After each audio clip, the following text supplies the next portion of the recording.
Bonjour tout le monde. Alors aujourd'hui c'est un jour qui est dédié à un concours de dégustation. Quand je dis concours, il ne s'agit pas d'évaluer le dégustateur mais d'évaluer le vin. Ici ça se passe à Chorel-les-Beaunes en Bourgogne.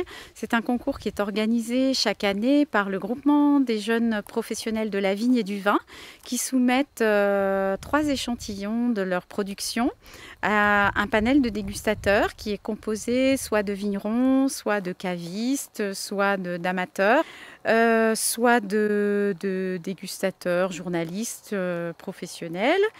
Et vous allez voir comment la salle est studieuse, c'est organisé par table de 2.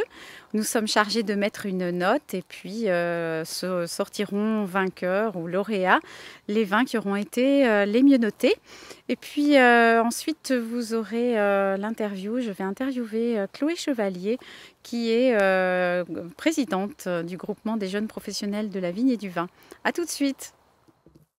Donc là vous pouvez voir la salle organisée par table de 2 dégustateurs et à 3 tables qui dégustent le même vin pour être sûr d'avoir un bon échantillonnage des notes et pas de problème dans le jury.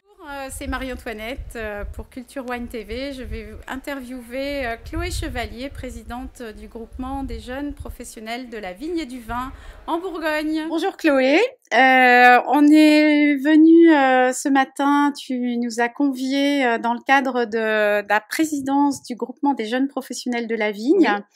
En Bourgogne, donc qui représente tous les jeunes vignerons de moins de 40 ans. Partie, oui. Une grande partie. Et ce matin, c'était le concours, 30e. Le 30e concours. Alors, est-ce que tu peux nous parler un petit peu du groupement des jeunes professionnels de la vigne? Oui, alors le groupement des jeunes professionnels de la vigne et du vin, c'est la Bourgogne et le Beaujolais. Puisque nous, les jeunes, on inclut le Beaujolais à la Bourgogne. Ce qu'on a appris à l'école, c'est que la Bourgogne, c'était pas que la Bourgogne, c'est la grande Bourgogne viticole. Et on accueille volontiers les gens du Beaujolais. On est à peu près 130 adhérents à l'année.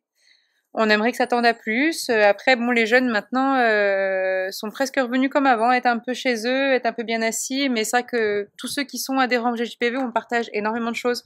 On déguste beaucoup de vins, on a beaucoup d'échanges sur le travail du sol, les méthodes, la vinification, etc. Donc c'est très constructif et très intéressant. Alors le groupement, l'association, c'est une association, a pour but de mettre des idées en commun, du travail en commun, du partage. C'est de l'échange et de la convivialité, oui. C'est aussi de la communication. Communiquer sur le fait que les jeunes ont pris la place, c'est important de le faire parce que il y a encore beaucoup de parents qui sont là et bien présents et maintenant il y a beaucoup de jeunes qui se sont bien installés et c'est eux qui font le bas, donc c'est important de le mettre en avant. D'accord, oui, parce que il y a souvent le poids familial dans la reprise des domaines, oui. C'est toujours très difficile. Le poids des parents. Le poids des parents. On est toujours le fils d'eux, la fille d'eux. Ouais. Et alors justement, donc ton père est assez connu en Bourgogne, il a été président du bureau interprofessionnel des vins de Bourgogne. Et alors vous avez la particularité dans ta famille d'être 5 filles et dont 3 à travailler ensemble au domaine. Qu'est-ce que tu penses de la place des femmes dans le monde viticole et des jeunes femmes et qui d'autant plus jolies comme toi. Alors quel est le positionnement? On a besoin de faire nos preuves à chaque instant. Besoin de prouver qu'on est capable de faire ce métier aussi bien qu'un homme. C'est pénible et en même temps c'est constructif parce que même pas que moi, mais chaque personne que j'ai une apprentie par exemple, j'ai eu des stagiaires filles et à chaque fois je vois qu'elles en veulent beaucoup plus que les hommes parce qu'elles ont besoin de se prouver qu'elles sont aussi capables, voire plus, et c'est super important. Après, la place des femmes dans la viticulture, même si on est les temps modernes, il y a beaucoup de jeunes femmes qui sont installées sur les domaines, c'est encore super compliqué. On a encore beaucoup de petites réflexions un peu. Oui. Ça n'évolue. T'as pas la sensation que ça évolue? Pas toujours. Pas toujours. Moi, pour la Saint-Vincent tournante de la Doix-Sérigny, pour que j'intègre en membre active, ils ont fait un vote à main levée pour savoir si une femme pouvait intégrer la Saint-Vincent. Ah oui, on en est encore là. Parce que c'était pas écrit dans les articles du règlement. Ah oui. Oui. On en est C'était encore il y a pas là. si longtemps. Et on a même encore. Et ils se rendent pas compte eux, mais nous, pour nous, c'est assez frustrant. Et on a même, moi, j'ai entendu encore. Je sais qu'il y a encore des gens, alors en Bourgogne et j'imagine pas que, qui ne veulent pas que les femmes entrent dans une cuverie. Oui, on entend. Ont, et j'en ai encore entendu cette année. Quoi, oui.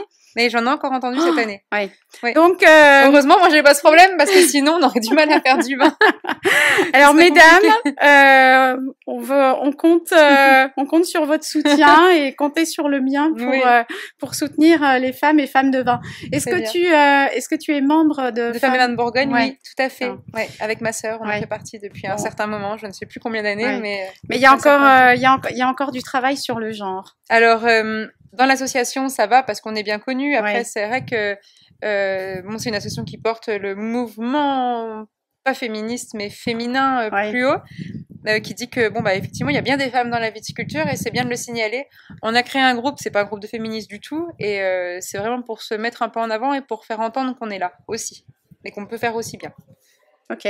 Super. Plus. Mais en tout cas, c'est chouette de voir qu'il y a quand même une relève, mais c'est vrai que c'est important de savoir qu'il y a encore un peu de sexisme. Oui. Est-ce que tu penses que c'est typique à notre région paysanne bien ancrée, ou est-ce que dans les autres régions J'imagine que c'est partout pareil. Moi, enfin, je vois pas. J'ai une stagiaire l'année dernière, elle a déposé des demandes de stage dans plein de domaines partout en France. Et elle a eu très peu de réponses. Bon. Oui, beaucoup. Et en fait, nous, on répond parce qu'on est des femmes et qu'on sait ce que c'est le travail et puis qu'on sait qu'elles sont capables.